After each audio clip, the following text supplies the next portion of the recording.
त्यांच्या चरणी नतमस्तक होतो। माननीय पक्षप्रमुख उद्धवसाहेब ठाकरे, माननीय युवा सेना प्रमुख आदित्यसाहेब ठाकरे यांना या ठिकाणी मानाचा मुजरा करतो। आज संपूर्ण महाराष्ट्रामध्ये जो उद्धव साहेबांची जनसंवाद यात्रा चालू आहे, तीच जनसंवाद यात्रा आज आपल्या कर्जत खालापूर मतदारसंघातील खोपोली या ठिकाणी आणि या ठिकाणी या सभेसाठी व्यासपीठावर उपस्थित सन्माननीय आनंद गीते साहेब, सचिन भाऊ आहिर साहेब, बबनदादा पाटील, सर्वच मान्यवरांचं या ठिकाणी नाव घेत नाही आणि उपस्थित कर्जत खालापूर चालू मतदारसंघातील माझे सर्व निष्ठावंत शिवसैनिक, युवा सैनिक, महिला आघाडी प्रमुख, सर्वच पदाधिकारी यांना या ठिकाणी नितीन सावंतकडून जय महाराष्ट्र मानाचा मुजरा करतो। जनसंवाद माध्यमातून उद्धव साहेब हे आपल्या कुटुंब प्रमुख म्हणून सर्वच कार्यकर्त्यांना जनसंवादामधून भेटण्यासाठी येत आहेत। पण साहेब तुम्हाला एक सांगतो की जेव्हा उद्धव साहेब मुख्यमंत्री होते आणि ज्या दिवशी त्या 40 गद्दारांनी उद्धव साहेबांना सोडून जाण्याचा निर्णय घेतला, त्यानंतर त्याच दिवशी उद्धव साहेब मातोश्रीवरून निघून वर्षा सोडून मातोश्रीकडे निघाले। साहेब त्या दिवशी महाराष्ट्रातला प्रत्येक माणूस, तो आपला पक्षाचा असेल, इतर पक्षाचा सर्वसामान्य कार्यकर्ता असेल, माता भगिनी असेल, प्रत्येकाच्या डोळ्यात पाणी होतं। आणि याच मतदारसंघातील आमच्या आमदार जे आपण सगळ्यांनी बघितलं, त्या आमदारांना एक वेगळा आनंद झाला होता। तो आनंद पूर्ण महाराष्ट्राने, सर्व कर्जत खालापूरकरांनी या ठिकाणी बघितला। येणाऱ्या दिवसामध्ये हा कर्जत खालापूरला शिवसैनिक, सर्वसामान्य मतदार त्यांना त्यांची जागा दाखवल्याशिवाय राहणार नाही। या मतदारसंघामध्ये खोपोली खालापूरमध्ये सर्वात मोठा साहेब इंडस्ट्रियल भाग आहे, सर्वात मोठा औद्योगिकरण या ठिकाणी आहे। पण आज पण माझ्या कर्जत खालापूर तालुका मतदारसंघातला सर्वसामान्य युवा कार्यकर्ता असेल, सर्वसामान्य बेरोजगार असतील, त्यांना स्थानिकांना आज पण नोकरीसाठी मुंबई, पुणे या ठिकाणी जायला लागतं, कारण या ठिकाणी स्थानिकांना रोजगारांचा सर्वात मोठा प्रश्न या ठिकाणी उपस्थित राहिला आहे। या ठिकाणी बरेच वक्ते या ठिकाणी, सर्वांना या ठिकाणी बोलणारे, फक्त गीते साहेब असतील, सचिन भाऊ आहिर असतील, सर्वच आमचे सन्मान्य पदाधिकारी असतील, तुम्हाला एकच शब्द या ठिकाणी देतो, कर्जत खालापूर मतदारसंघ हा शिवसेना, उद्धव बाळासाहेब ठाकरे आणि बाळासाहेब ठाकरे यांच्या पाठीशी कालही ठाम होता, आजही ठाम आहे आणि उद्याही भविष्यात ठाम असणार आहे। इथं संजय भाऊ वगैरे आमच्या मावळचे उमेदवार म्हणून या ठिकाणी आहेत। भाऊ, तुम्हाला आज या ठिकाणी सर्व पदाधिकाऱ्यांच्या साक्षीने या व्यासपीठावर शब्द देतो की येणाऱ्या मावळ लोकसभा मतदारसंघात कर्जत खालापूर विधानसभेतून शिवसेना असेल आणि आपले सगळे महाविकास आघाडीचे सर्वच महाविकास आघाडीचे पदाधिकारी असतील, या ठिकाणी तुम्हाला शब्द देतो की या मतदारसंघात तुम्हाला नंबर 1 चे मतदान या ठिकाणी आम्ही सर्व मिळून देऊ। हेच या ठिकाणी बोलतो। बोलण्यासारखं भरपूर आहे, पण वेळेच्या अभावी आज जास्त न बोलता आप सगळ्यांना जय महाराष्ट्र करतो आणि या ठिकाणी थांबतो। जय हिंद, जय महाराष्ट्र। धन्यवाद सावंतसाहेब। यानंतर मी आपलं मनोगत व्यक्त करण्यासाठी आणि संवाद साधण्यासाठी सन्मान्य संजोगजी वाघेरे पाटील यांना विनंती करतो की आपण या ठिकाणी संवाद साधायचा आहे। सन्मान्य वाघेरे पाटील साहेब।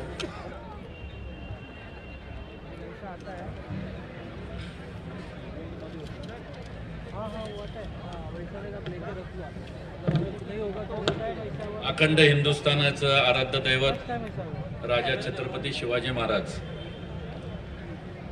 हिंदू हृदय सम्राट आदरणीय बाळासाहेब ठाकरे यांना वंदन। पक्षप्रमुख माननीय उद्धव साहेब, युवा प्रमुख माननीय आदित्य साहेब ठाकरे साहेब यांना मानाचा मुजरा, व्यासपीठावर उपस्थित असलेले खासदार माननीय गीते साहेब, त्याचप्रमाणे या ठिकाणी व्यासपीठावर उपस्थित असलेले युवकांचं आशास्थान आणि युवकांचे नेते माजी मंत्री आमदार सचिन भाऊ आयर, त्याचप्रमाणे या तालुक्याचे नेते आणि उपजिल्हा प्रमुख आमचे मित्र नितीनजी सावंत, तालुका प्रमुख माननीय एकनाथराव पिंगळे साहेब, महिला आघाडीच्या प्रमुख पाटील मॅडम, शहर प्रमुख माननीय संतोष देशमुख, सहसंपर्क प्रमुख भाई शिंदे, तालुका संपर्क प्रमुख माननीय उमेश गावडे, पुणे जिल्हा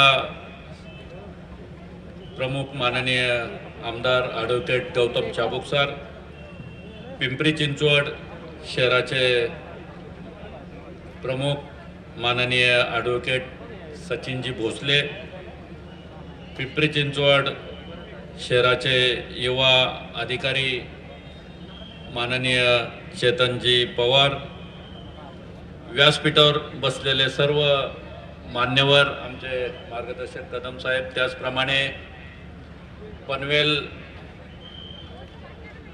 तालुक्याचे प्रमुख आमचे मार्गदर्शक आदरणीय शिरीष मामा घरत, त्याचप्रमाणे आमचे दुसरे मार्गदर्शक माननीय बबनदादा पाटील, त्याचप्रमाणे पिंपरी चिंचवड महानगरपालिकेचे माजी पक्षनेते विद्यमान नगरसेवक आमचे सहकारी माननीय एकनाथजी पवार, पिंपरी चिंचवड शहराचे समन्वयक आमचे मित्र माननीय योगेशजी बाबर, माजी विरोधी पक्षनेते आमचे बंधू नगरसेवक दत्तात्रय वाघेरे, व्यासपीठावर उपस्थित असलेले सर्व मान्यवर, या ठिकाणी उपस्थित असलेले आपल्या कर्जत खालापूर तालुक्याचे सर्व पदाधिकारी, युवा पदाधिकारी, महिला पदाधिकारी आणि सर्व शिवसैनिक, उपस्थित सर्व माता भगिनी, तरुण मित्र, बंधू भगिनी आणि या ठिकाणी आवर्जून उपस्थित असलेले सर्व पत्रकार, खरं वास्तविक पाहता आज आपण या ठिकाणी संवाद यात्रेच्या माध्यमातून आदरणीय उद्धव साहेबांच्या मार्गदर्शन आपल्याला या ठिकाणी थोड्याच वेळात मिळणार आहे।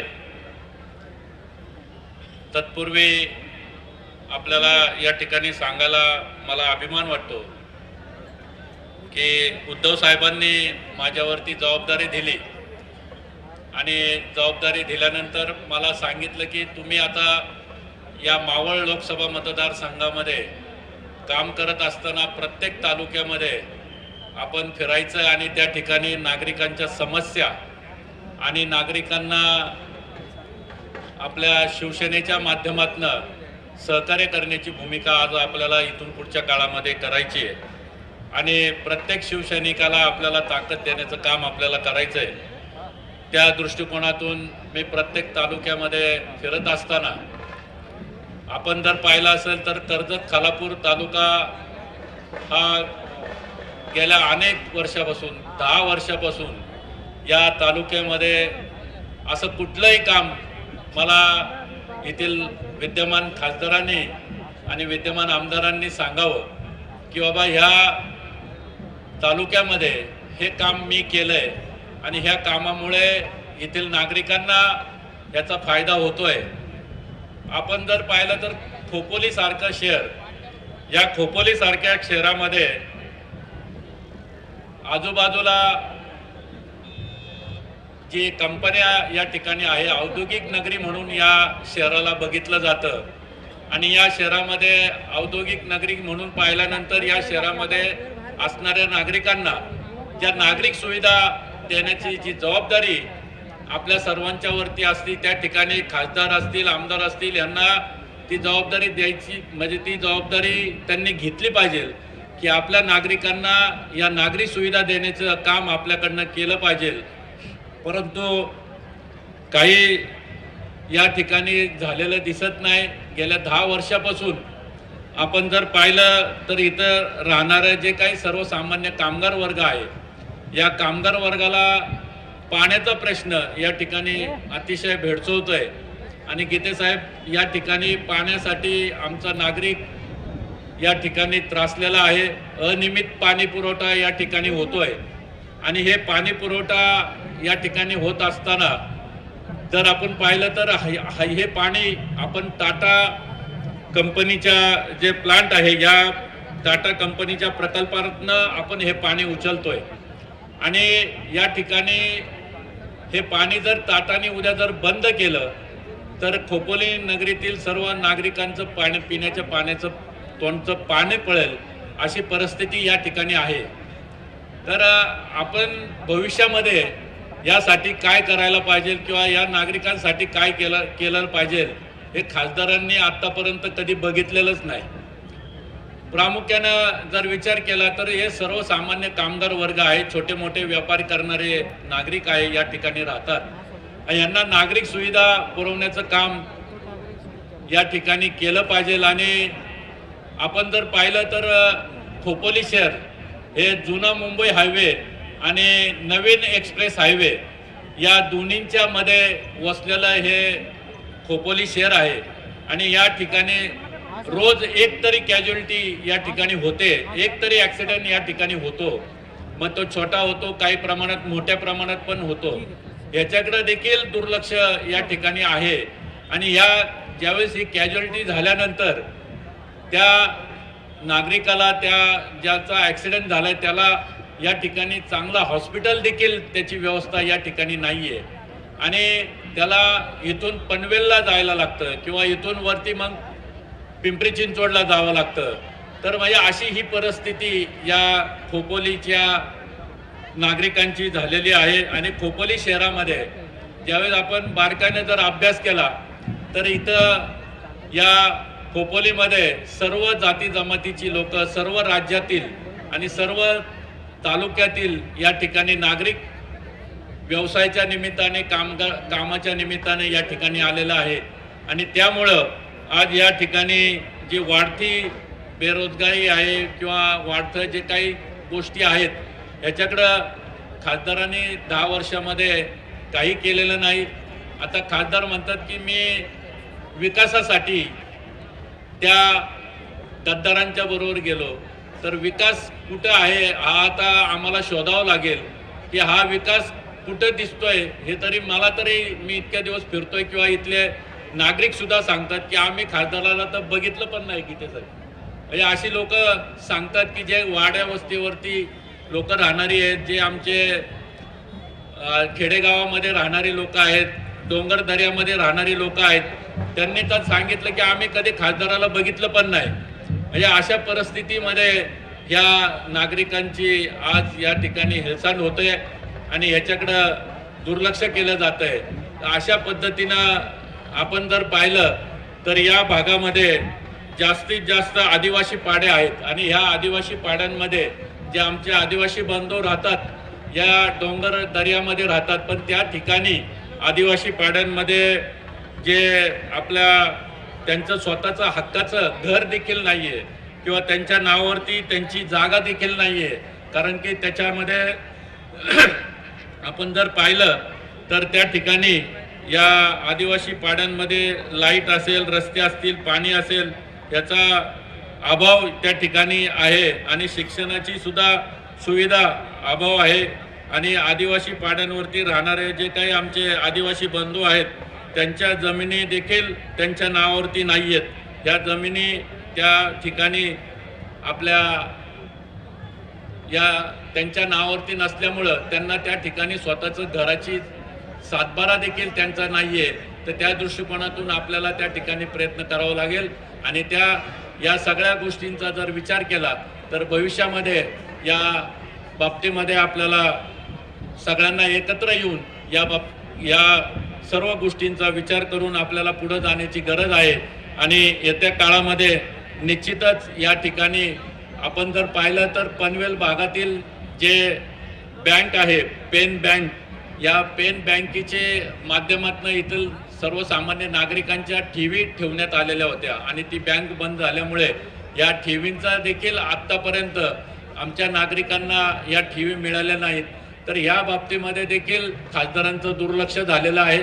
अशा अनेक गोष्टी जर आपण वाचल्या तर निश्चितच या खोपोलीमध्ये या सगळ्या गोष्टींचा अभाव असल्यामुळे इथून पुढच्या काळामध्ये निश्चितच आपल्याला याकडे लक्ष देणं गरजेचं आहे.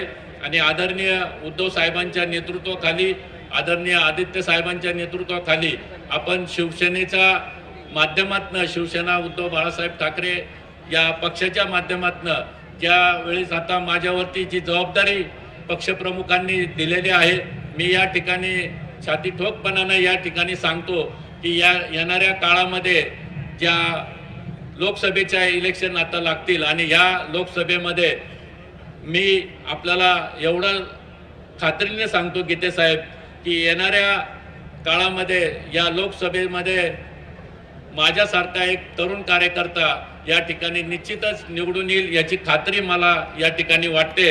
आणि आमच्या पिंपरी चिंचवड आणि मावळ भागातनं आम्ही त्या ठिकाणून जास्तीत जास्त लीड या ठिकाणी घेऊन पनवेल, उरण आणि खोपोली, खालापूर या भागातनं आपल्याला जर जास्तीत जास्त लीड मिळाला तर नक्कीच आपला हा खासदार म्हणजे खासदार म्हणून मी नक्कीच निवडून येईल याची खात्री मला या निमित्तानं आपल्याला मी देतो. आणि भविष्यामध्ये जी जबाबदारी आपला पक्षप्रमुखांनी माझ्यावरती दिली त्याचं पालन निश्चित मी करेल एवढी खात्री या निमित्तानं देतो.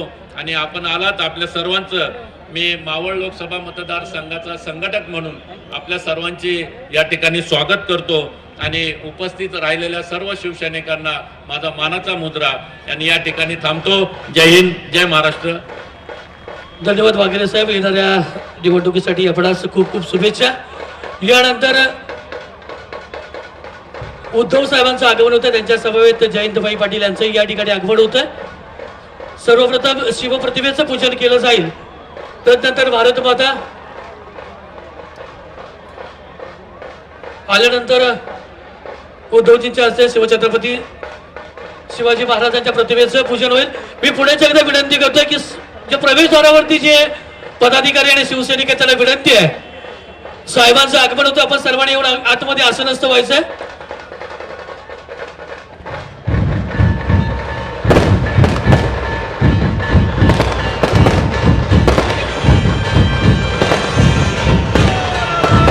बोलणारा नावाचा करून दाखवणारा नेता म्हणजे उद्धवजी. स्वतः कलावंत आणि उद्धवजीला कलाकारांबद्दल, शेतकऱ्यांबद्दल, राजकारणाबद्दल असलेला अभिमान. उद्धवजी आप आगे बढ़ो.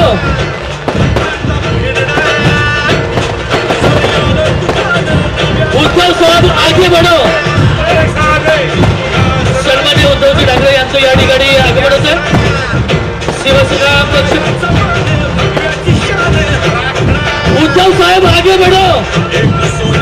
घोषणाचा आवाज येतो, जोरात घोषणा द्यायचे. उद्धव साहेब आगे बढ़ो. उद्धव साहेब आगे बढ़ो. बाळासाहेबांना अभिप्राय असताना 80% समाजकारण, 20% राजकारण याच तत्वावर उद्धवजींची वाटचाल सुरू आहे. यशस्वी नेता असताना अनेक निवडणुकांत सिद्ध झालंय. ठाणे, मुंबई, कल्याण, हिंगोली लोकसभा, विधानसभा निवडणुकीतून शिवसेनेने दमदार कामगिरी केलेली आहे. उद्धवजींचं आगमन होतंय. मी विनंती केली की शिवप्रतिमेचं पूजन करायचं. पण अजूनही तोच लढा सुरू आहे. 80% मराठीच मुलांना नोकऱ्या मिळायला पाहिजेत. या महाराष्ट्रात मराठी माणसाचं स्वप्न आहे. किती आदरणी केले स्टेजच्या मागे हात केली. स्लेटच्या बाई बटायला लावायची नाही. कुस्तीगीरचे भाविकांचं मराठीला शिवरायांचे स्वप्न नमस्कार दिले. तरतुदी या वेळेला सेना साजरा आहे. शिवराया तुझं माडाचं मुद्रा. हे शिवराया तुझं माडाचं मुद्रा. विनोदी सागरचं माननीय संजय राऊत साहेब यांचं या ठिकाणी व्यासपीठावरती आगमन होतं. टी मधील सर्वांनी जागा खाली करायची. टी एरियामधून सर्वांनी बाजूला जायचंय. यानंतर रायगडचे भावी खासदार माननीय आनंदजी गीते साहेब यांना मी विनंती करेन की आपण या जनसंवाद यात्रेच्या निमित्तानं आपण या ठिकाणी संवाद साधण्यासाठी मी आमंत्रित करतोय माननीय आनंदजी गीते साहेब. या रायगडचे भावी खासदार माननीय आनंदजी गीते साहेब यांना विनंती करतोय की या जनसंवाद यात्रेच्या निमित्तानं आपण या समुदायाशी संवाद साधायचे. सन्माननीय गीते साहेब. थांबवा, वाद्य थांबवा, वाद्य थांबवा, वाद्य.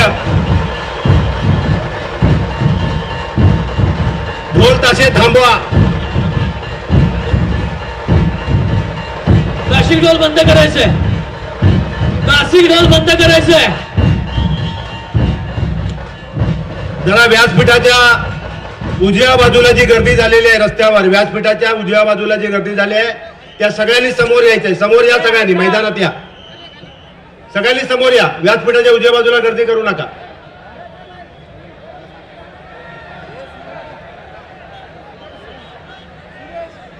शिवसेना उद्धव बाळासाहेब ठाकरे जनसंवाद मेळाव्यासाठी व्यासपीठावर उपस्थित आपले पक्षप्रमुख आदरणीय उद्धव बाळासाहेब ठाकरे, शिवसेना नेते सन्माननीय संजय राऊत, शेका पक्षाचे प्रमुख आदरणीय जयंतभाई पाटील,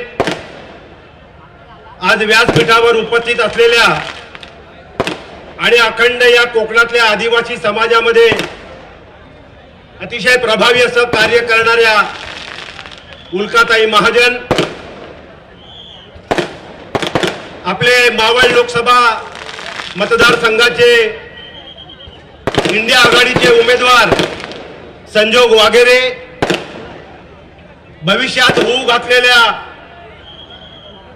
कर्जत, खोपोली, खालापूर या विधानसभा मतदारसंघाचे आपले उमेदवार नितीन सावंत,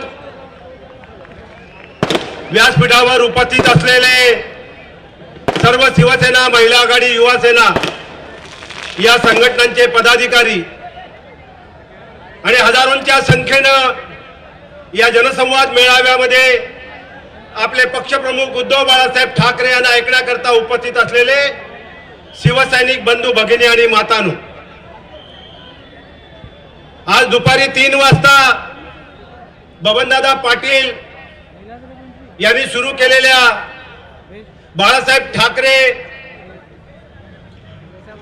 लॉ कॉलेजचं उद्घाटन, आपले पक्षप्रमुख नवीन इमारतीचं उद्घाटन आपले पक्षप्रमुख उद्धव बाळासाहेब ठाकरे यांच्या हस्ते झालं. त्या निमित्तानं त्या ठिकाणी एक सभा पार पडली. ती सभा आटपून पनवेलमध्ये जनसंवाद मेळाव्याची पहिली सभा ही 4 वाजता पनवेल येथे संपन्न झाली. आता ही दुसरी सभा इथे खोपोलीला जनसंवाद मेळावा हा संपन्न होतोय आणि शेवटची सभा, तिसरी सभा उरणला होणार आहे. साधारण 1.5 तासाचा इथून उरणचा प्रवास आहे. तिथे 7:30ची वेळ दिलेली आहे. सभा या चढत्या क्रमानं होत आहेत आणि अतिशय उत्साही असं वातावरण आहे. आज व्यासपीठावरती शेका पक्षाचे जयंतभाई सुद्धा उपस्थित आहेत आणि संजय राऊत साहेब आहेत. मी इथे भाषण न करता फक्त एक या ठिकाणी तुम्हा सर्व उपस्थित शिवसैनिकांना आणि बांधवांना आणि भगिनींना फक्त एकाच गोष्टीची आठवण करून देणार आहे की लोकसभेच्या निवडणुका जाहीर झाल्यानंतर महाराष्ट्रामधले जे 48 लोकसभा मतदारसंघ आहेत, या 48 मतदारसंघांकरता वेगवेगळे विभागीय नेते जाहीर करण्यात आले. यामध्ये मावळ लोकसभा मतदारसंघाचा जो मावळ भाग आहे, पुण्याचा भाग आहे, तो आपले शिवसेना नेते संजय राऊत साहेब पाहत आहेत. ज्यामध्ये पिंपरी चिंचवडच्या 2 विधानसभा येतात आणि मावळची 1 विधानसभा येते. आणि या मावळ लोकसभा मतदारसंघातला हा जो रायगड जिल्ह्याचा भाग आहे, ज्यामध्ये कर्जत खालापूर विधानसभा, पनवेल विधानसभा आणि उरण विधानसभा या 3 विधानसभा येतात. मी उद्धव साहेबांकडे मागून या 3 विधानसभा मतदारसंघांची जबाबदारी विभागीय नेता म्हणून मी उद्धव साहेबांकडून मागून घेतलेली आहे. आणि ही मागून घेतली असताना त्या मातोश्रीवरच्या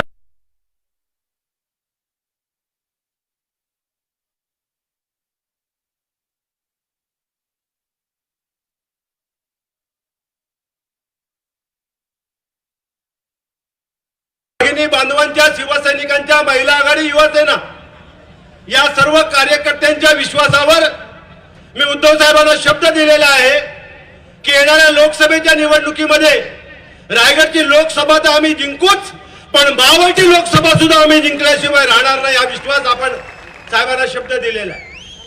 आणि त्याचबरोबर रायगडचे 6 विधानसभा मतदारसंघ रायगड लोकसभेचे आणि मावळ लोकसभेचे 3 विधानसभा मतदारसंघ, या 9च्या 9 विधानसभा मतदारसंघांमध्ये इंडिया आघाडीचे आमदार विजयी होतील, हा विश्वास मी आपल्या पक्षप्रमुखांना दिलेला आहे. आणि म्हणून त्याची आठवण फक्त या ठिकाणी करून देतोय. माझा विश्वास आपण खरा ठरवायचा आहे आणि म्हणून त्याकरता एक विनंती करणार आहे की आपण सर्वांनी हात उंचावून उद्धव साहेबांना हा विश्वास द्यायचा आहे. सर्वांनी हात उंच करून आपण सर्वांनी उद्धव साहेबांना विश्वास द्यायचा आहे की साहेब, आम्ही तुम्हाला विश्वास देत आहोत की मावळ लोकसभेचे खासदार संजोग वागिरे होतील आणि या कर्जत खालापूरचे आमदार हे नितीन सावंत झाल्याशिवाय राहणार नाहीत, हा विश्वास आपण या ठिकाणी द्यायचा. बस एवढंच करता मी इथे आलोय. आता मी थांबणार नाहीये. मी आता इथून पुढच्या सभेला उरणीला जाणार आहे आणि माझ्यानंतर इथे राऊत साहेब आहेत, शेका पक्षाच्या जयंतभाई आहेत.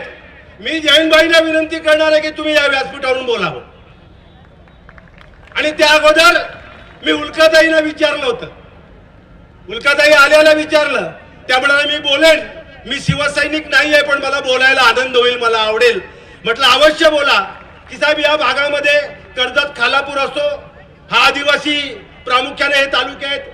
पेण तालुका हा आदिवासी तालुका आहे आणि हे सगळे आदिवासी तालुके आहेत. आणि या आदिवासी तालुक्यांचं नेतृत्व केवळ या भागाचं नव्हे तर अखंड महाराष्ट्राच्या या आदिवासी जी भारत जोडो अभियान आहे त्याच्या त्या राज्य समन्वयक आहेत. अखंड महाराष्ट्र पाहतायत आणि हा आदिवासी समाज हा त्यांच्या शब्दावर आहे, त्यांच्या हाकेवर आहे. आणि म्हणून मीच त्यांना आमंत्रण देतोय की उल्काताई आपण या आणि या समूहाला, या सभाला मार्गदर्शन करा. धन्यवाद.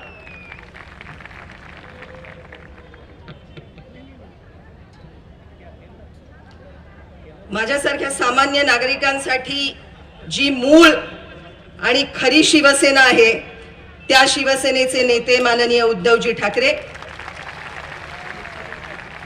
शेतकरी कामगार पक्षाचे नेते भाई जयंत पाटील, आपले माजी मंत्री आणि रायगड जिल्ह्याचे माजी खासदार आणि आता होऊ घातलेले देखील संभाव्य खासदार अनंत गीते साहेब,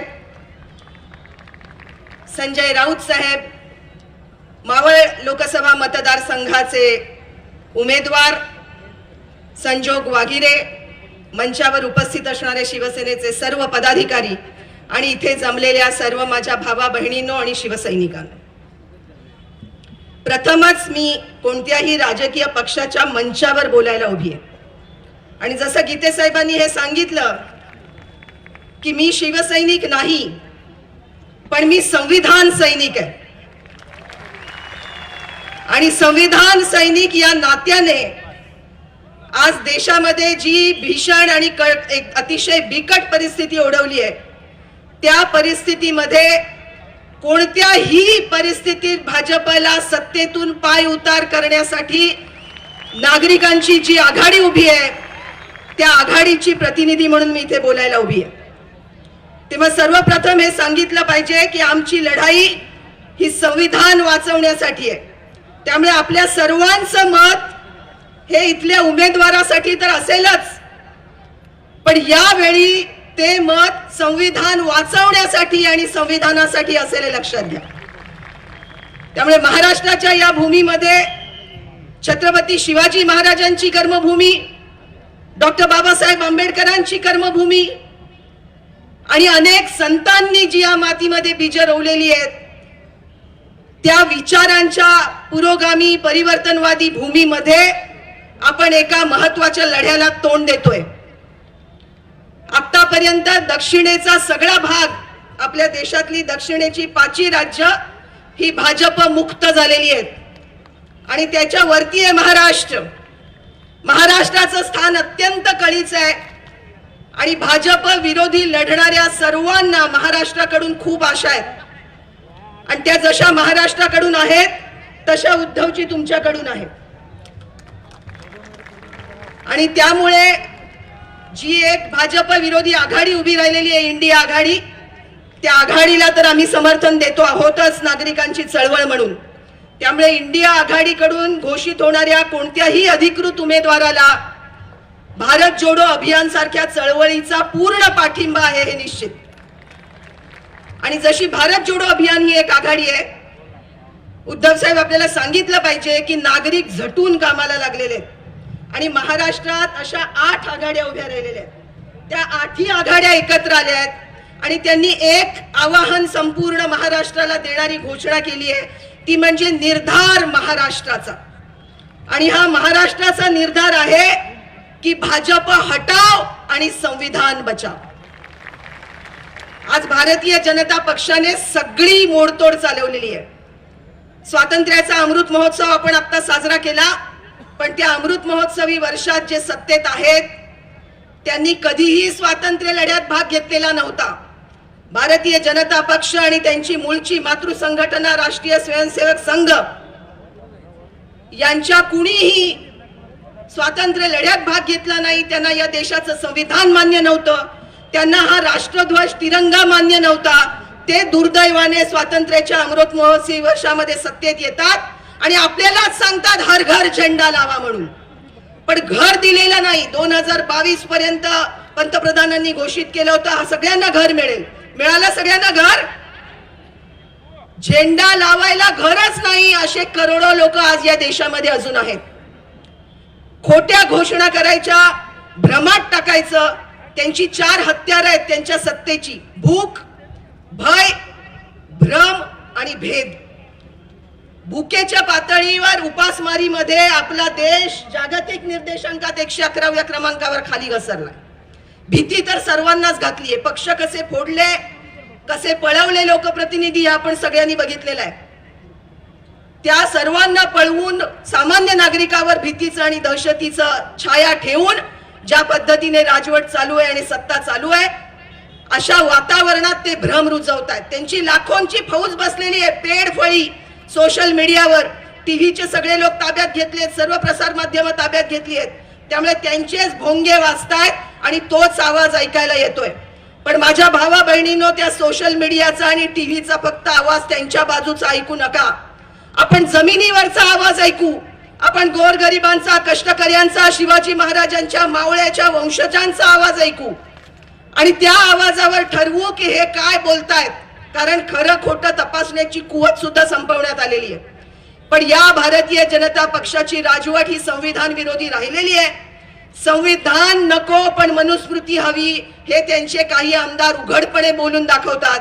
बनारस हिंदू विद्यापीठात मनुस्मृती शिकवायला सुरुवात झालेली आहे आणि संविधान कसं तुडवायचं याची पूर्ण 10 वर्षांमध्ये त्यांनी जी चालवलेली वाटचाल आहे ती आपण पाहिली आहे. या वातावरणात देशात फक्त एकच गाणं वाजतंय सर्व लोकशाही यंत्रणांचं आणि ते गाणं आहे जो तुमको हो पसंद वही गा बात करेंगे. तुम दिन को अगर रात कहो हम रात कहेंगे. त्यामुळे जे काही प्रधानमंत्री बोलतील तेच ऐकलं जात आहे आणि त्यांचीच भाषा त्यांचाच आवाज आपल्याला ऐकू येतोय.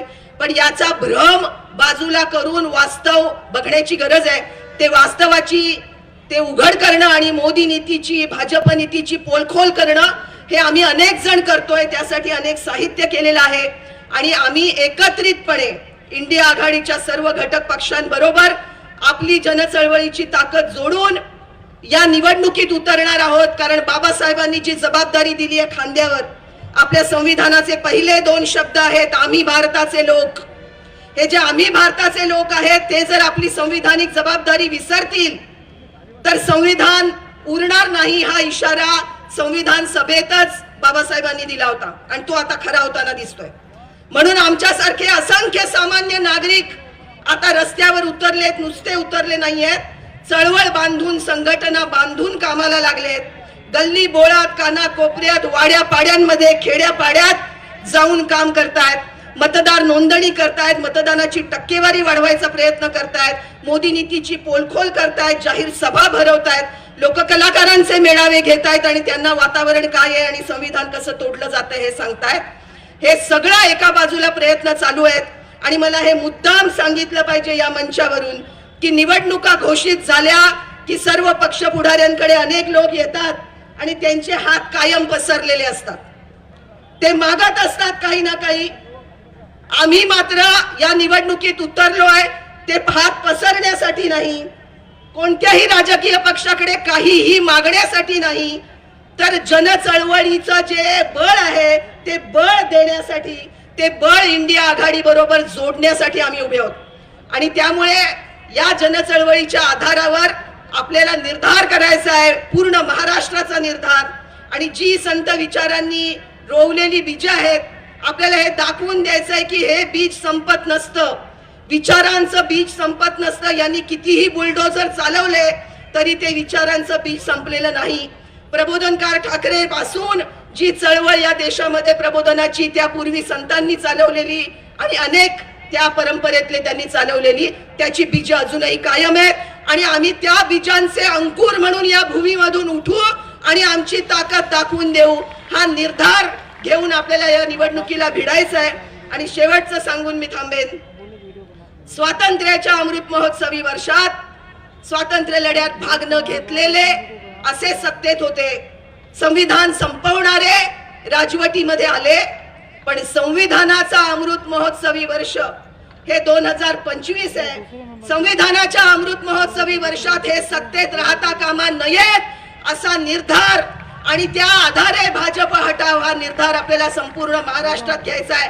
महाराष्ट्रात 48 जागा आहेत, त्या सर्व 48 जागा निर्णायक ठरणार आहेत. भारतीय संसदेमध्ये कोण जाणार आणि तिथे राजवट कोणाची येणार हे ठरवण्यासाठी. आणि त्यामुळे इंडिया आघाडीच्या नेत्यांना पहिल्यांदाच मंचावरून हे आवाहन की महाविकास आघाडी आणि इंडिया आघाडी कायम राहू द्या, ती तुटू देऊ नका, त्याच्यामधली जूट कायम राहू द्या. आपापले सगळे जे काही वाद विवाद मतभेद असतील पण परंतु किंतु असतील बाजूला ठेवा, आपापले अहंकार बाजूला ठेवा. सामान्य भोळी बाबडी जनता तुमच्याकडे आशेने बघते आहे. बाबासाहेबांचा विचार आणि संविधान आणि लोकशाही वाचवण्यासाठी आशेने बघते. तेव्हा हे सगळं बाजूला ठेवून कृपया जनतेबरोबर या आणि या निवडणुकीमध्ये निश्चितच आपण सगळ्यांनी मिळून या महाराष्ट्रामध्ये एक नवा आयाम घडवायचा आहे. राजकारणामध्ये फक्त पक्ष उतरतात असं नाही, जनचळवळी उतरतात आणि त्या देखील एक महत्वाचं विचारांचं राजकारण घडवतात.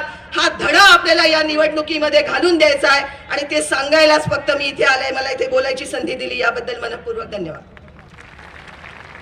हॅलो, धन्यवाद मॅडम. आजपर्यंत आपण उल्कापात ऐकलं होतं, परंतु उल्केचा आघात आज प्रत्यक्ष आपण सर्वांनी नक्कीच या ठिकाणी अनुभवला.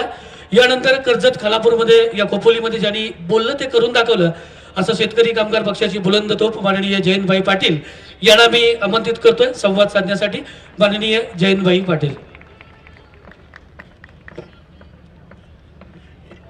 इंडिया आघाडीचे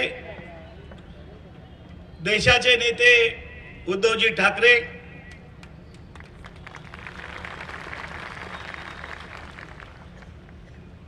राज्यसभेचे खासदार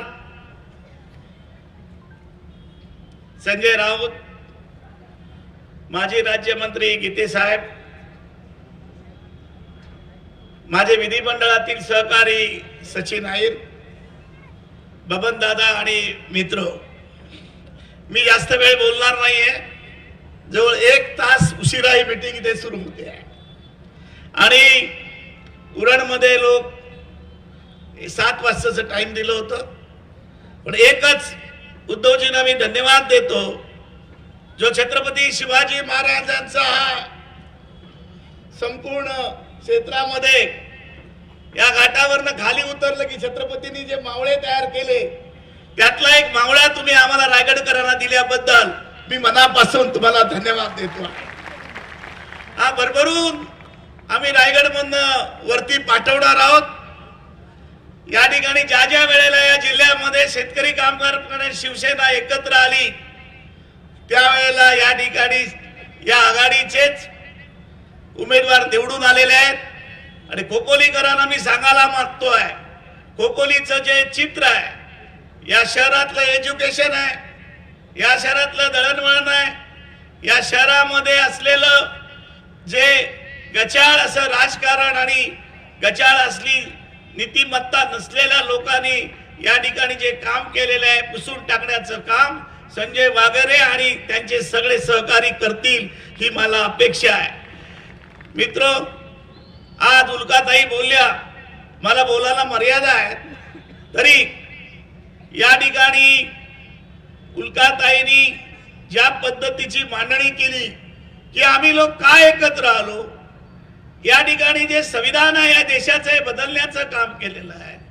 आज या निवडणुकीमधलं चित्र वेगळं आहे.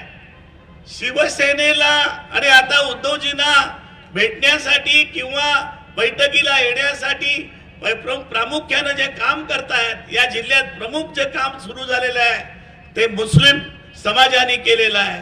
उल्काताईला माहिती आहे, ते त्यांच्याबरोबर ते काम करतात. त्यांच्याच बैठका पहिल्यांदा या जिल्ह्यामध्ये आपण सुरू केल्या आणि एक वेगळं चित्र तळापर्यंत जाण्याचं काम आज इंडिया आघाडीचे कार्यकर्ते करतायत.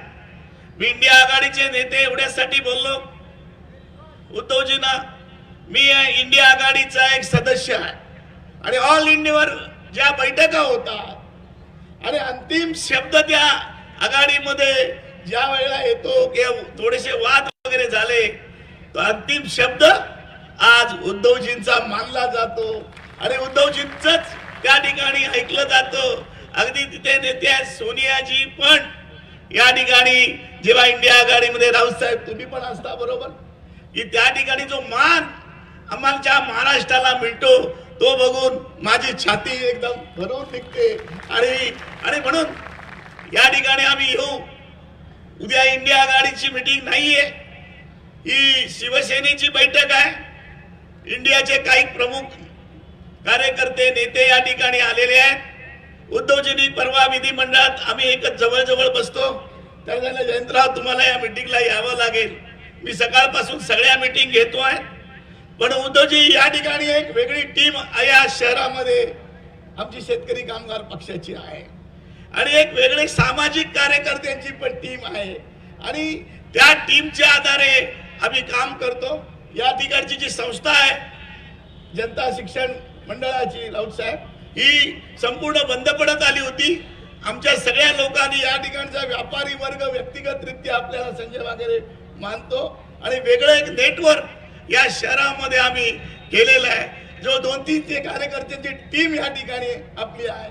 आणि म्हणून या ठिकाणी जे काम आहे, आज उद्धवजी आणि जयंत पाटील या रायगड जिल्ह्यामध्ये एकत्र झाले तर चित्र आम्ही कोकणाचं संपूर्ण बदल करण्याचं आश्वासन तुम्हाला या ठिकाणी देतोय.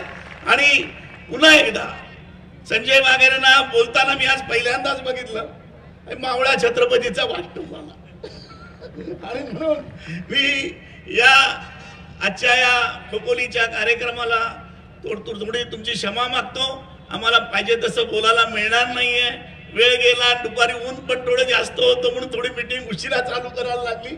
मी पुन्हा एकदा संजय वाघेरेंना मनापासून या ठिकाणी शुभेच्छा देतो आणि उद्धवजींना पण शुभेच्छा देतो. या ठिकाणी महाराष्ट्राची सूत्र पुन्हा तुमच्या हातात यावी अशी जनता आतुरतेने या महाराष्ट्रामध्ये बघते आहे आणि त्याची वाट आम्ही बघतो. त्याला आम्ही मनापासून उद्धवजींना आणि त्यांच्या सर्व सहकार्यांना मनापासून शुभेच्छा देतो. धन्यवाद. शिवसेना म्हणजे राजकीय आविष्कार, हिंदुत्वाचा झंझावात, मराठी माणसाचा विश्वास, हीच आपली शिवसेना.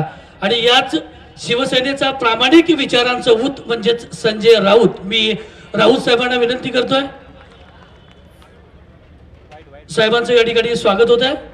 मी खोपोली आणि खालापूर तालुक्यातील सर्व पदाधिकारी यांना विनंती करेन की आपण सर्वाडीय उद्धवजी यांचं या ठिकाणी स्वागत करायचंय.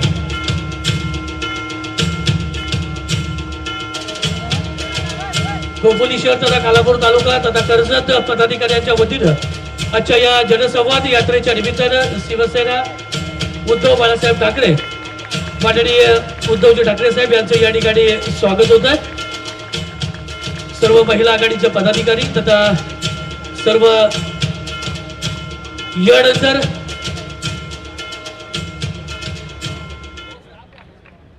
यानंतर डाव्या साईडला जी लोक उभी आहेत तथा या साईडला समोर सर्वांनी बसून घ्यायचं. मी पुन्हा एकदा आपणास विनंती करतोय की आपण सर्वांनी बसून घ्यायचंय.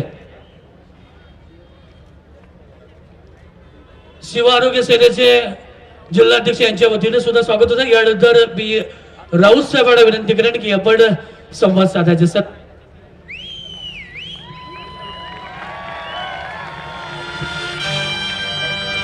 शिवसेनेचे पक्षप्रमुख आदरणीय उद्धवजी ठाकरे,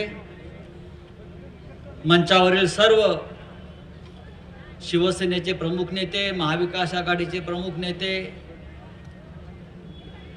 जयंत भाईने सांगितले त्यानुसार इंडिया आघाडीचे प्रमुख नेते आणि जमलेल्या तमाम बंधू भगिनी आणि माता, खोपोली शहरामध्ये जोरदार स्वागत आपण उद्धव ठाकरे साहेबांचं केलं. ही विजयाची सुरुवात आहे. आता या 50 खोक्यांचं काय करायचं पुढे तर आपण ठरवायचं आहे. आमदारांना 50 खोके तर खासदाराला किती मिळाले असतील तो हिशोब करा आणि मग त्या खासदाराला जो गद्दार पळून गेलाय त्याला जाब विचारा. पण आज या व्यासपीठावरून आम्ही नेहमीच बोलतो, पण उल्काताई महाजन आपण जे मुद्दे मांडलेले आहात संविधान वाचवण्याचे,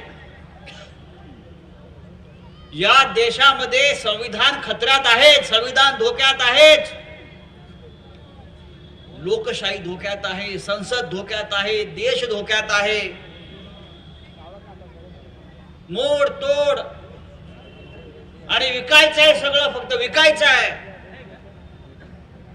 हा देश सुद्धा विकला गेलेला आहे.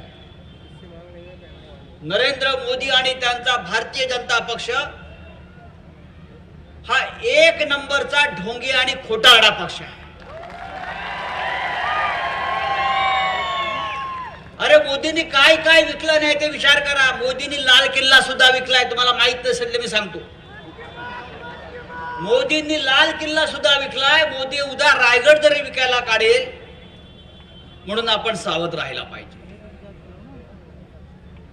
मोदींनी लाल किल्ला विकला, मोदींनी सगळे या देशातले उद्योग विकले, मोदींनी शेतकऱ्यांच्या जमिनी देशभरातल्या घेतल्या, त्या विकल्या अडाणीला. आणि मोदीची नजर आता मुंबईवर आहे. मोदीला आता या महाराष्ट्राची राजधानी मुंबई, मराठी माणसाची मुंबई विकायची आहे त्या अडाणीला. आणि त्यासाठी त्याला शिवसेना, महाराष्ट्र हा अत्यंत कमजोर करायचा आहे. आणि म्हणून त्याने शिवसेनेचे तुकडे पाडलेले आहेत. या सगळ्याचा सूड आपल्याला घ्यायचा आहे. आणि म्हणून उद्धव ठाकरे यांनी जो संघर्ष सुरू केलेला आहे, एक प्रचंड मोठी संघर्ष यात्रा त्यांनी सुरू केलेली आहे. आणि जग लढणाऱ्याचा इतिहास लिहितो, पळणाऱ्याचा इतिहास लिहित नाही, संघर्ष करणाऱ्याचा इतिहास लिहितो. आणि आपण सगळे त्या संघर्षामध्ये सामील आहोत. मला अनेकदा लोक विचारतात मोदींनी हे विकलाय, मोदींनी ते विकलाय, मोदींनी अमुक विकलाय, मोदींनी सगळं विकलाय, पण मोदींनी काही गोष्टी विकत सुद्धा घेतलेल्या आहेत. मोदींनी काय काय विकत घेतलाय? मोदींनी ईडी विकत घेतलं, मोदींनी सीबीआय विकत घेतलं, मोदींनी कोर्ट विकत घेतलं आणि 40 विकत घेतले, आमदार विकत घेतले, खासदार विकत घेतले, पण देश विकलेला आहे. हे लक्षात घ्या. हे संविधानानुसार झालेलं काम नाहीये. हे अत्यंत या देशाच्या, मी लडाखला गेलो होतो, अर्ध्या लडाख पर्यंत चीनचं सैन्य आलंय आणि मोदी त्याच्यावर बोलायला तयार नाही. हा मोठा देश फक्त स्वतःला समजतो. चीनचं सैन्य घुसलंय लडाखमध्ये. पाकिस्तानमध्ये रोज आमचे 4 जवान शहीद होत आहेत, त्याच्यावर मोदी बोलायला तयार नाही आणि मोठ्या देशभक्तीच्या गोष्टी करतोय. आणि म्हणून या देशाची सूत्र जर कोणाकडे आपल्याला द्यायची असतील तर ते आपल्याला उद्धव ठाकरे यांच्या नेतृत्वाखालच्या शिवसेनेला द्यावी लागेल. महाविकास आघाडी असेल, इंडिया आघाडी असेल, शेवटी हा भगवा झेंडा जो आहे बाळासाहेब ठाकरेंनी आपल्या हातात दिलेला आहे, हा भगवा झेंडाच्या देशात आणि या महाराष्ट्राचं रक्षण केल्याशिवाय राहणार नाही. एवढे खोटाडे लोक आहेत. हा बाजूला डोंगर दिसतोय, हे भाजपवाले येतील आणि सांगतील की या डोंगरावरती आमचे भाजपचे लोक त्या काळात आले होते आणि देशाचा स्वातंत्र्य लढा आम्ही लढला. पण या भारताच्या स्वातंत्र्याशी या लोकांचा अजिबात संबंध नाही. हे सगळे पळपुटे आणि डरपोक लोक आहेत आणि आज म्हणून त्यांना आमची भीती वाटते. ही मर्दांची सभा, ही मर्दांची सभा आहे. तुम्ही आमच्या अंगावर आलात तर आम्ही तुम्हाला सोडणार नाही. लक्षात, हा महाराष्ट्र आपल्याला वाचवायचा, छत्रपती शिवरायांचा महाराष्ट्र आपल्याला मोदीच्या घशात जाण्यापासून वाचवायचा. लक्षात घ्या, हिंदुस्थान आपल्याला वाचवायचं आहे, हिंदुस्थानचं संविधान आपल्याला राखायचं आहे. आम्हाला जयंत राऊत, मला माहिती आहे, आम्हाला तुरुंगात टाकतात. आमच्यासारख्या अनेक लोकांना तुरुंगात टाकतात. जे या देशाच्या बाजूने बोलतील, जे या भ्रष्ट भाजपच्या कारभारावर बोलतील, त्यांना तुरुंगात टाकलं जातं. आम्ही तुरुंगात गेलो आणि आलो. आमची का उखडली तुम्ही?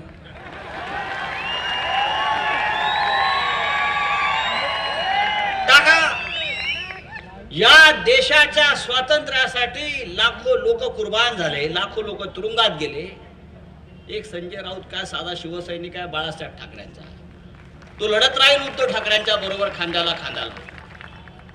पण या महाराष्ट्रावरचे तुमचं संकट आम्ही पायाखाली तुडवल्याशिवाय राहणार नाही, एवढंच मी सांगतो आणि तूर्त आपली रजा घेतो. पण जाता जाता परत सांगतो, हा लोकसभा मतदारसंघ, बाजूचा रायगड आणि संपूर्ण महाराष्ट्र आपल्याला जिंकायचा आहे आणि मोदीला, अमित शहाला त्याची जागा दाखवायची आहे. जय हिंद, जय महाराष्ट्र. धन्यवाद राऊत साहेब. यानंतर उद्धव साहेबांचं स्वागत शेतकरी कामगार पक्ष खोपोली शहराच्या वतीनं होत आहे, पदाधिकारी यांच्या वतीनं होत आहे. लगेच राऊत साहेब, आपण म्हणलात की छत्रपतींची पुण्याई आणि सह्याद्रीचा पाषाणकोट लाभलेलं हे खोपोली शहर आणि या खोपोली शहरामध्ये आज जनसंवाद यात्रेच्या निमित्तानं आपण सर्वजण या ठिकाणी उपस्थित आहात. यानंतर आपल्या समोर संवाद साधण्यासाठी मी आमंत्रित करणार आहे माननीय उद्धवजी ठाकरे साहेबांना. बोलणारा नव्हे तर करून दाखवणारा नेता म्हणजे उद्धवजी. स्वतः कलावंत असलेल्या उद्धवजींना लोक कलाकारांबद्दल, शेतकरी बांधवांबद्दल, वारकऱ्यांबद्दल, विद्यार्थ्यांबद्दल जिव्हाळा आणि आपुलकी आहे. बाळासाहेबांना अभिप्रेत असलेलं 80% समाजकारण आणि 20% राजकारण याच तत्वावर उद्धवजींची वाटचाल सुरू आहे आणि त्याच निमित्तानं आपल्या सर्वांशी संवाद साधण्यासाठी आज जनसंवाद यात्रेच्या निमित्तानं माननीय उद्धवजी ठाकरे साहेब या ठिकाणी खोपोली शहरामध्ये या ठिकाणी उपस्थित आहेत.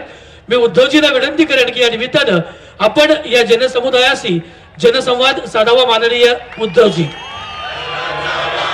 छत्रपती शिवाजी महाराज की.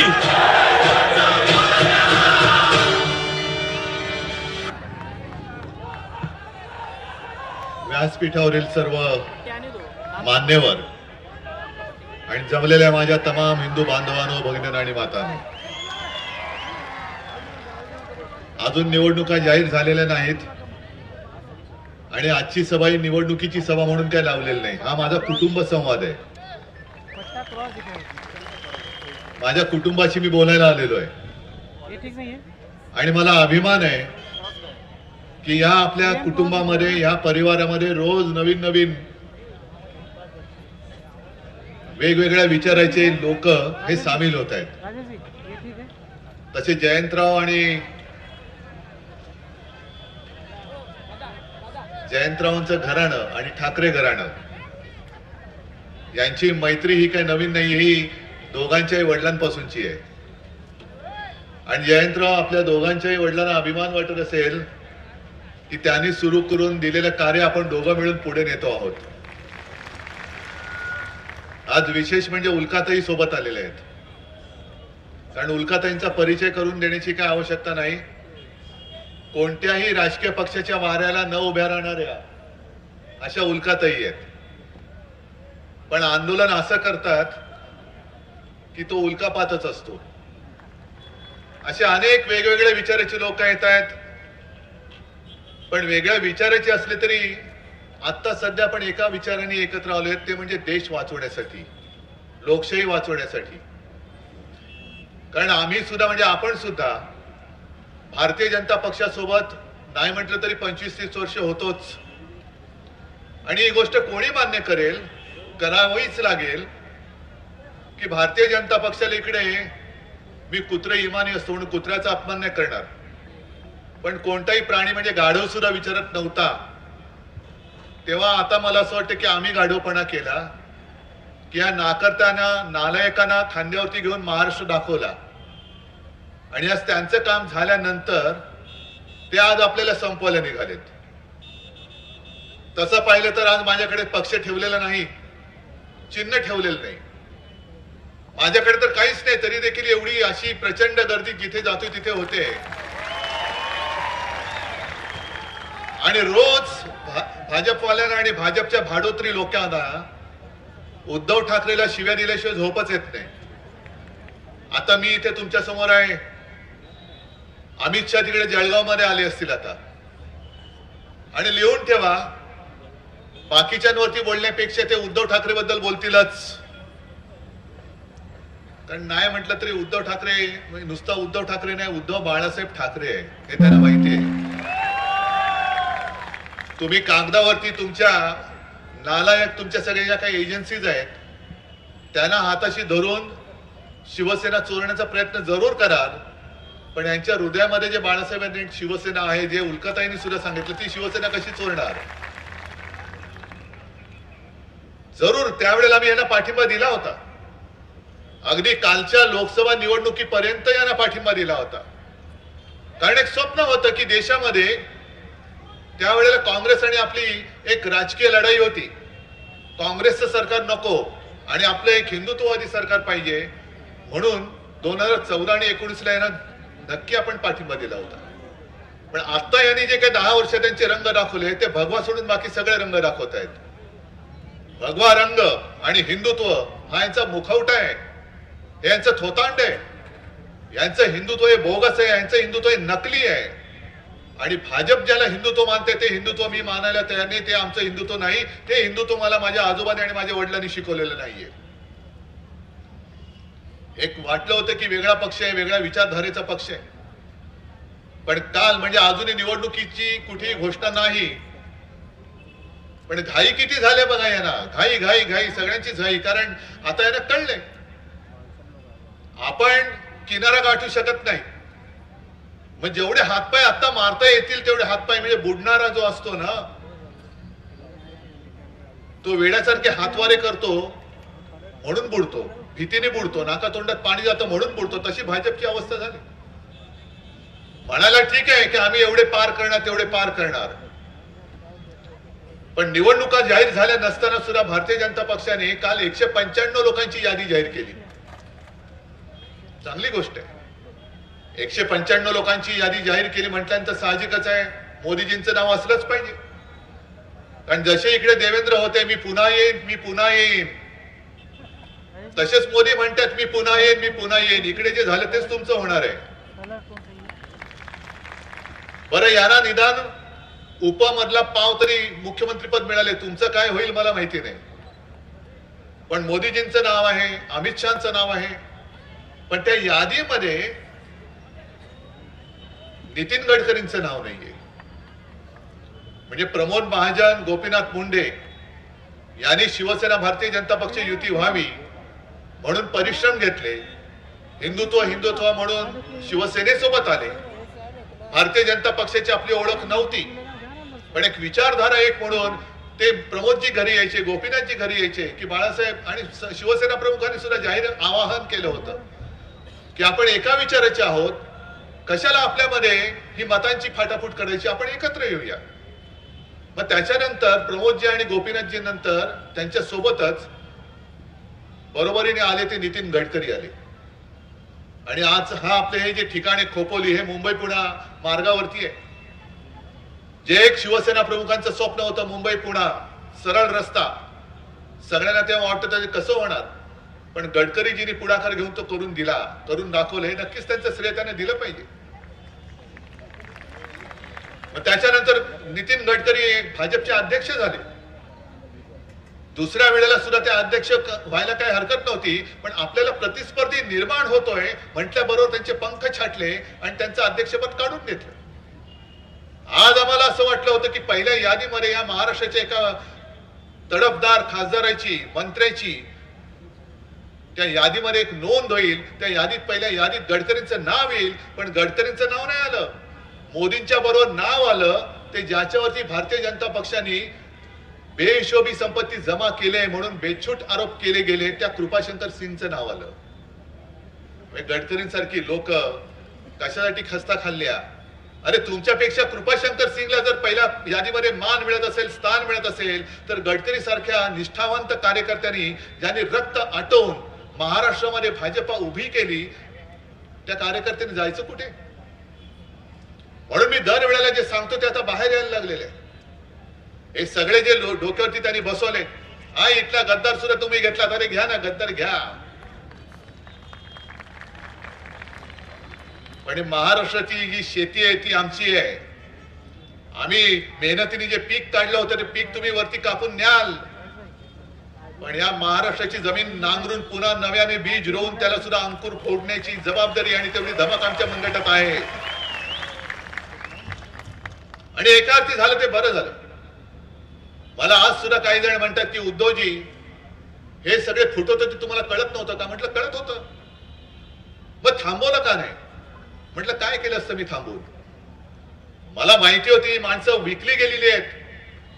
जी तुम्ही आता घोषणा दिली 50 ओके, एकदम ओके, 50 आकडा मला माहिती नव्हता, पण ही विकलेली माणसं आहेत, सडलेली नाचलेल्या मनाची माणसं आहेत. ही यांची आता मनामध्ये निष्ठा राहिलेली नाहीये. ही अशी गद्दारी माझ्या शिवसेनेमध्ये जर मी ठेवली तर आपण जे म्हणतो ना कोकणामध्ये की आंब्याच्या पेटीमध्ये एक जरी नासका आंबा असला तरी अख्खी पेटी तो नासून टाकतो. मला नासका आंबा नको, गेट आउट, फेकून दिले मी नासके आंबे, घेऊन जा. भाजपच्या आडीमध्ये टाकले, सगळे भाजप नासून टाकतात आता, सगळा भाजप.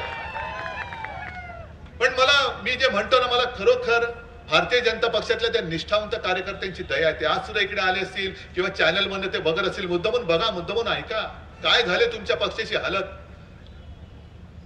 महाराष्ट्रामध्ये भाजपचं नेतृत्व कोण आहे? कोणीच नाही. सगळ्यांची पंख कापून टाकलेले. ज्यांची ज्यांची भीती मोदी आणि शहाना वाटते त्यांचं नेतृत्व हे खतम करून टाकतंय. बरे एवढे हे नालायक लोक आहेत की त्या काळामध्ये जेव्हा अटलजी पंतप्रधान होते, एक दिवस तुम्हाला सगळ्यांना माहिती आहे अडवाणीजी आले होते आणि अडवाणीजींनी बाळासाहेबांना सांगितलं की बाळासाहेब मुझे आपसे कुछ बात करनी है. मग मी होतो, प्रमोदजी होते, आम्ही दोघं तिघं बाहेर गेलो खोलीच्या बाहेर, आणि अडवाणी साहेब आणि आपले साहेब हे दोघं बोलत होते. नंतर बाळासाहेबांनी जाहीर सभेत सांगितलं, अडवाणी साहेबांनी आपल्या बाळासाहेबांना विचारलं की बाळासाहेब ये मोदी के बारे में आपका क्या ख्याल है? तो क्यों? तो नाही, म्हणजे त्यांचं तेव्हा असं चाललं होतं की वाजपेयी मोदींना तेव्हा ते गुजरातचे मुख्यमंत्री होते, केराच्या टोपलीत टाकायला निघाले होते. राजधर्म का पालन करना होगा, राजधर्म. आणि तेव्हा बाळासाहेबांनी सांगितलं होतं की ऐसी गलती मत करना, मोदी गया तो गुजरात गया.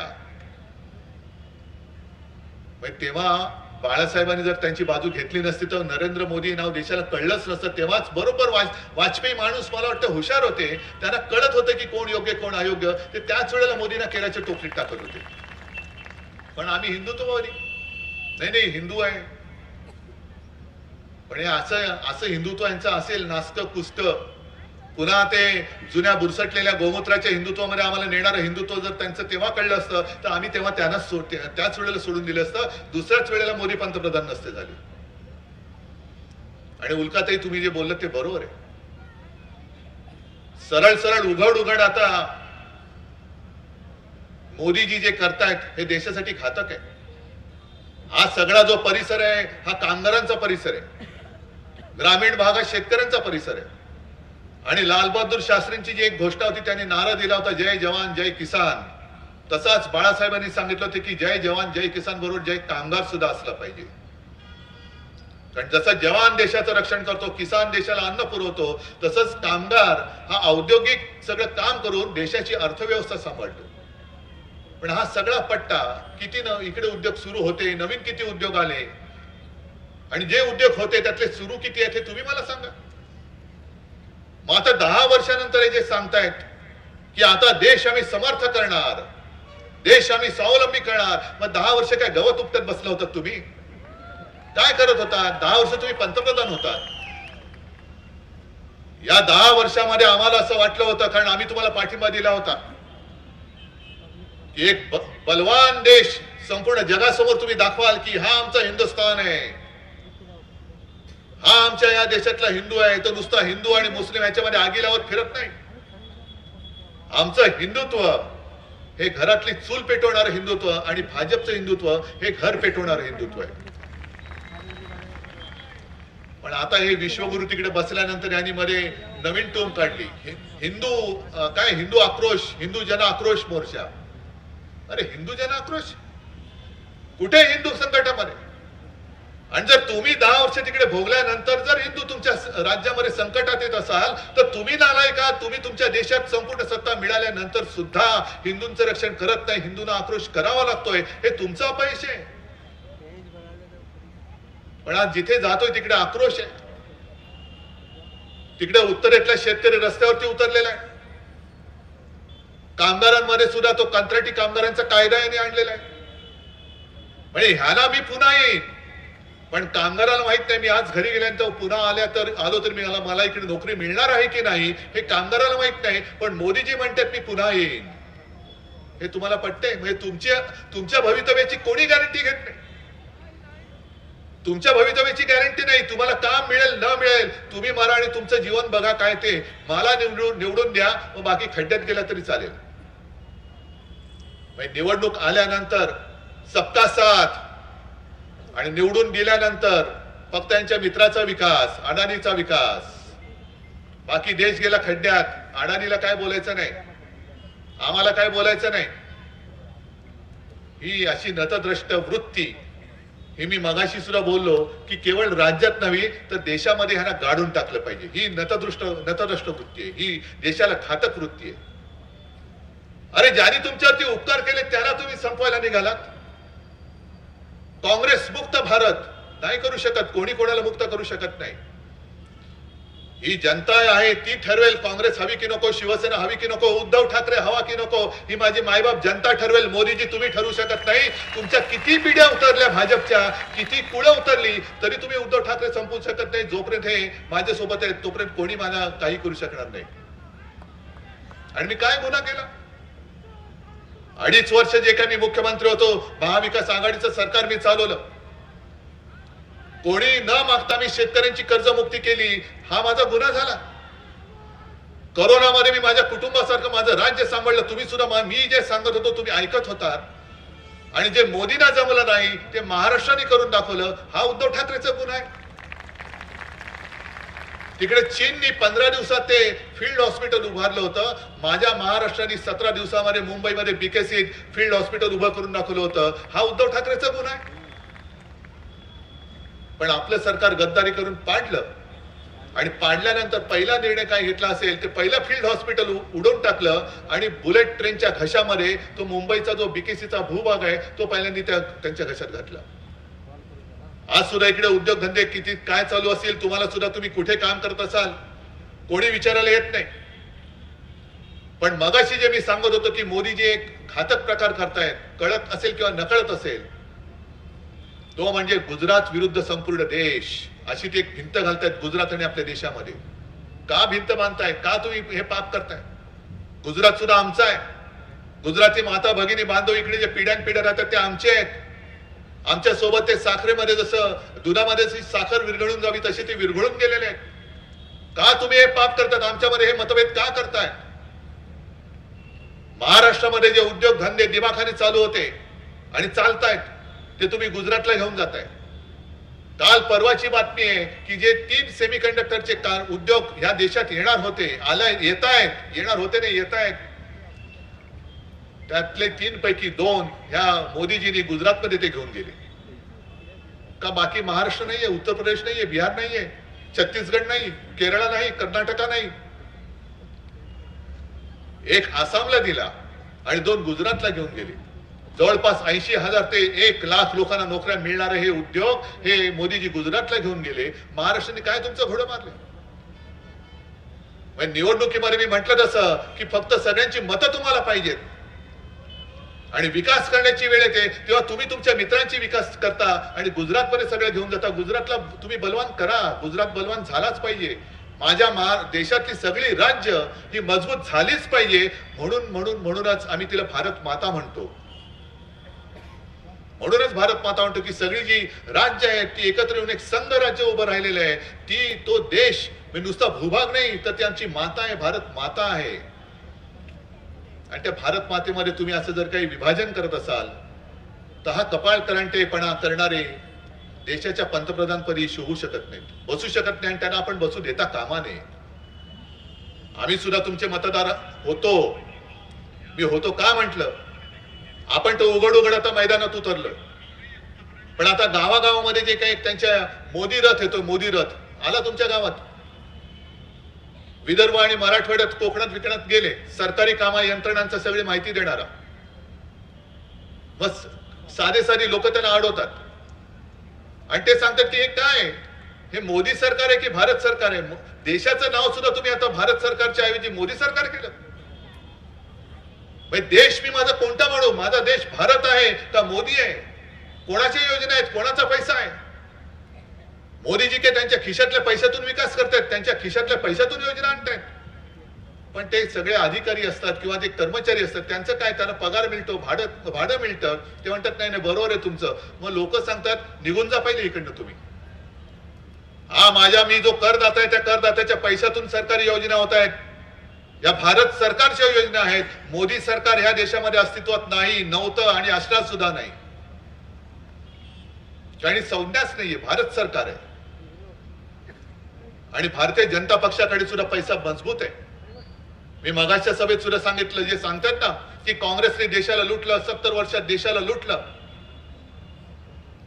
गेल्या 8-15 दिवसापूर्वी जो एक बातमी आली त्याच्यामध्ये तो एक आराखडा आला होता, लेखाजोखा आला होता.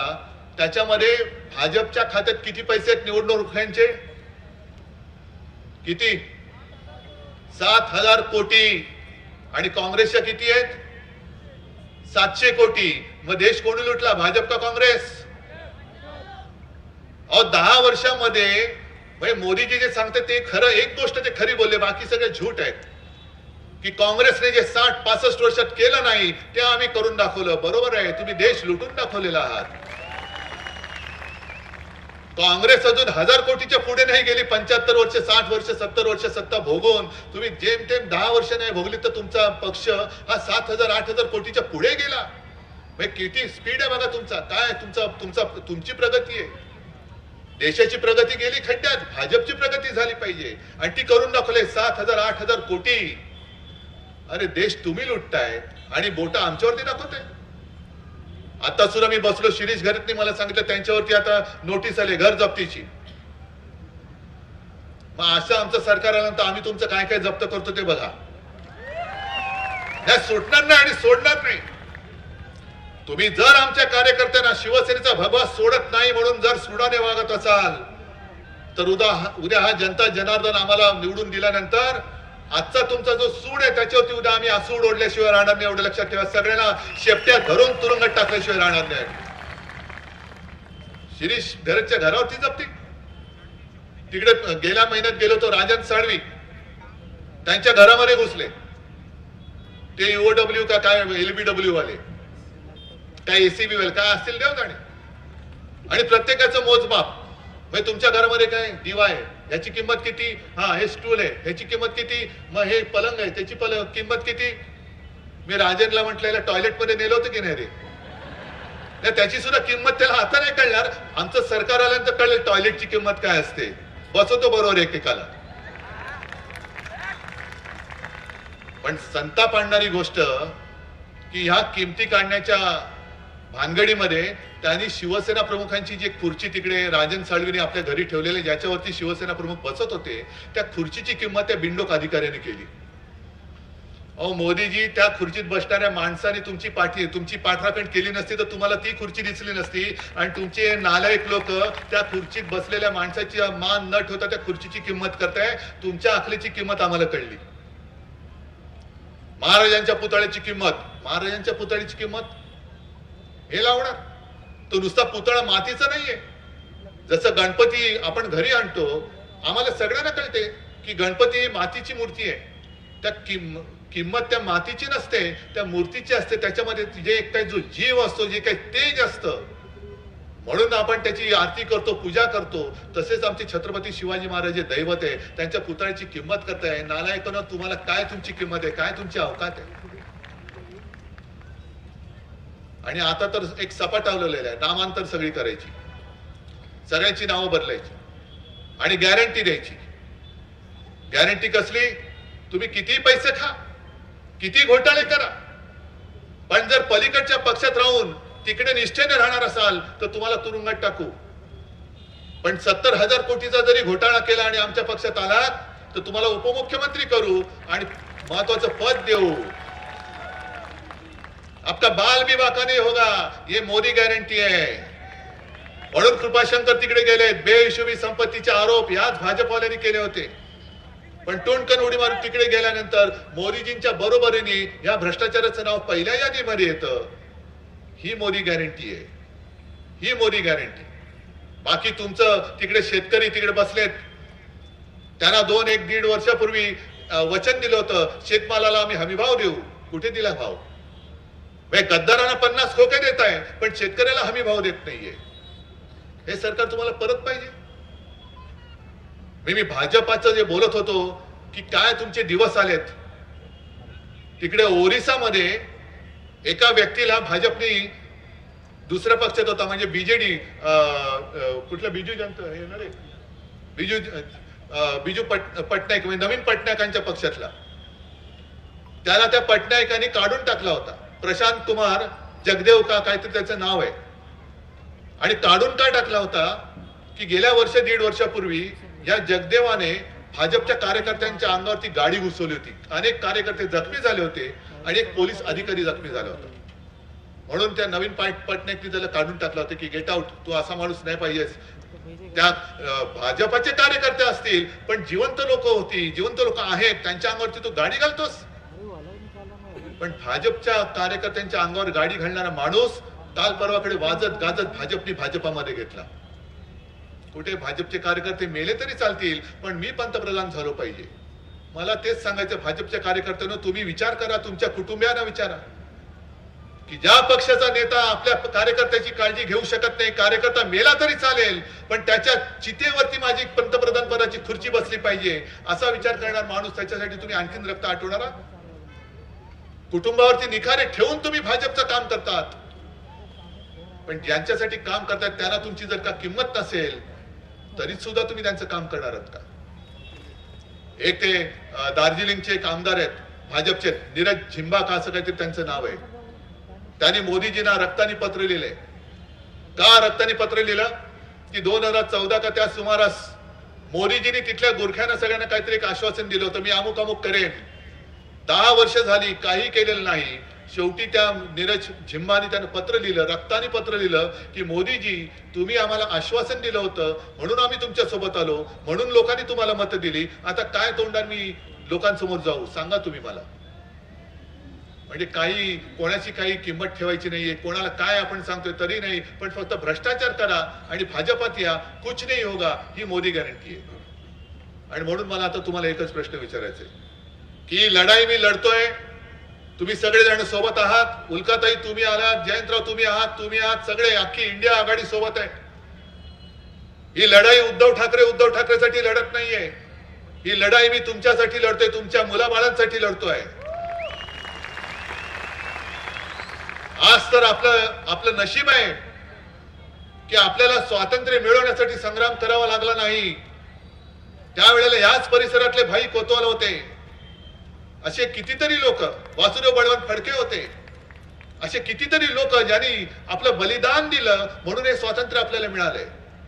आणि हे स्वातंत्र्य आपण उपभोगू शकतो. ते तर फाशी गेले, त्यांनी तर गोळ्या खाल्ल्या. मग त्यांनी जीव देऊन बलिदान करून दिलेलं स्वातंत्र्य आपण टिकवू शकत नसू तर आपण, मला असं वाटतं त्यांनी बलिदान केलं पण आपण जीव दिलेला बरा. एवढे जर का आपण अगदी नाकर्त्याचे जगणं जगणार असू तर मला वाटतं आपण न जगलेलं बरं. आणि म्हणून मी तुम्हाला विचारतोय की पुढची निवडणूक ही काही देशातली पहिली निवडणूक नाही, पण परत जर का भाजप आली तर देशातली शेवटची निवडणूक ठरेल. आणि तुमच्या सगळ्या पिढ्या तुम्ही ठरवायचे की लोकशाहीमध्ये जगायला पाहिजेत का हुकुमशाहीमध्ये, हे तुम्ही ठरवायचं आणि तुम्ही द्याल तो निर्णय मला मान्य आहे. तुम्हाला वाटतं की तुमच्या पिढ्या या हुकुमशाहीच्या अंगठ्याखाली जगल्या पाहिजेत, लाचारीने जगल्या पाहिजेत? आणि ते जर का नसेल तर मगाशी संजय राऊत तुम्ही जे सांगितलं, मी काल एक नारा दिला, भाजप नारा देतो तसा मी एक नारा दिला की अब की बार भाजपा तडीपार. करणार तुम्ही? अब की बार जोरात, अब की बार. मी तडीपारीची नोटीस भाजपला दिले, त्याच्यावरती शिक्कामोर्तब तुम्ही करायचंय. करणार? ठीक आहे. जय हिंद, जय महाराष्ट्र.